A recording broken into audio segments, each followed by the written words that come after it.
అంటే ఈ గవర్నమెంట్ వచ్చిన తర్వాత రోడ్లు సరిగ్గా లేవని కొంచెంమంది మాట్లాడుతున్నారు, దాని మీద మీరేమంటారు?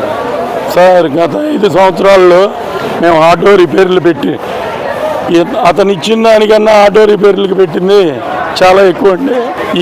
ఈ గవర్నమెంట్ వచ్చాక ప్రతి రోడ్డు కూడా 1కి 2 సార్లు రీప్లేస్మెంట్ చేసి కొన్నేమో గోతులు పూడ్చారు, కొన్నేమో కొత్త రోడ్లు వేయడం జరిగింది. మా వాహనాలు కూడా చాలా రిపేర్లు తగ్గి హ్యాపీగా ఉంటున్నాం. గవర్నమెంట్ కూడా సానుకూలంగా స్పందించి ఆటో డ్రైవర్ల సంక్షేమ బోర్డు ఏర్పాటు చేస్తానని ఇప్పుడే వేదిక మీద గౌరవ సీఎం గారు మా సమక్షంలో తెలియజేయడం జరిగింది.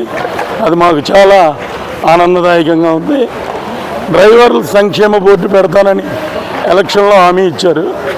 అయితే ఇవాళ జరిగిన మీటింగ్లో ఆటో డ్రైవర్ల సంక్షేమ బోర్డు పెడతానని మాట ఇచ్చారు. మా డ్రైవర్లకి మంచి రోజులు రాబోతున్నాయని మేము చాలా ఆనందంగా పండగ చేసుకోబోయే రోజులు ఇక ముందు ఉన్నాయని ఆనందపడుతున్నాం.